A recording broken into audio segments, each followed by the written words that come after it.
ബീഹാറിലെ വോട്ടർ പട്ടിക പരിഷ്കരണത്തിന് ഇടക്കാല സ്റ്റേയില്ല. തെരഞ്ഞെടുപ്പ് കമ്മീഷന് സർവേ നടപടികളുമായി മുന്നോട്ടു പോകാമെന്ന് സുപ്രീം കോടതി വ്യക്തമാക്കി. ആധാർ ഉൾപ്പെടെ 3 തിരിച്ചറിയൽ രേഖകൾ കൂടി പരിഗണിക്കണമെന്നും തെരഞ്ഞെടുപ്പ് കമ്മീഷനോട് കോടതി നിർദ്ദേശിച്ചു.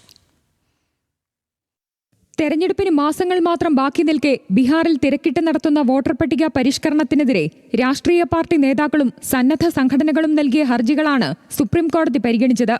വോട്ടർ പട്ടിക പുതുക്കുന്നതിൽ Aadhaar, ration card, voter ID അടക്കമുള്ള തിരിച്ചറിയൽ രേഖകൾ കൂടി പരിഗണിക്കണമെന്ന് കോടതി തെരഞ്ഞെടുപ്പ് കമ്മീഷനോട് ആവശ്യപ്പെട്ടു. ഹർജികൾ പരിഗണിക്കവേ തിടുക്കപ്പെട്ട് നടത്തുന്ന നടപടികളെക്കുറിച്ച് കോടതി ചോദ്യങ്ങളും ഉന്നയിച്ചു. തെരഞ്ഞെടുപ്പിന് തൊട്ടുമുൻപ് എന്തിനാണ് പ്രത്യേക പരിഷ്കരണമെന്നും പൗരത്വവുമായി ബന്ധപ്പെട്ടാണ് നടത്തുന്നതെങ്കിൽ അത് നേരത്തെ ആകാമായിരുന്നല്ലോ എന്നും കോടതി ചോദിച്ചു.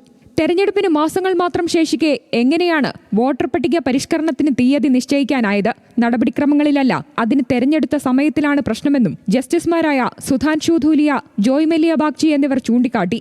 8 കോടി വോട്ടർമാരുള്ള സംസ്ഥാനത്ത് ഇത്രയും തിരക്കിട്ട് വോട്ടർ പട്ടിക പരിഷ്കരണം ആരംഭിച്ചാൽ നിശ്ചിത സമയത്തിനുള്ളിൽ പൂർത്തിയാക്കാനാകുമോ എന്നതിലും കോടതി സംശയം പ്രകടിപ്പിച്ചു. പരിഷ്കരണത്തിന്റെ ഭാഗമായി വോട്ടർ പട്ടികയിൽ നിന്ന് പുറത്തായാൽ നിയമപരമായി അത് ചോദ്യം ചെയ്യാനുള്ള സമയം പോലും വോട്ടർമാർക്ക് ലഭിക്കില്ലെന്നും കോടതി നിരീക്ഷിച്ചു. വോട്ടർ പട്ടികയിൽ അന്തിമ തീരുമാനം എടുക്കും മുൻപ് കോടതിയെ അറിയിക്കുമെന്നും തെരഞ്ഞെടുപ്പ് കമ്മീഷൻ അറിയിച്ചു.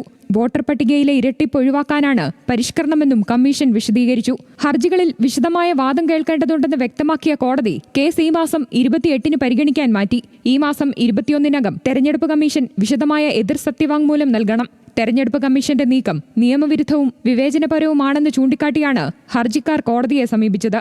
News desk, news Malayalam.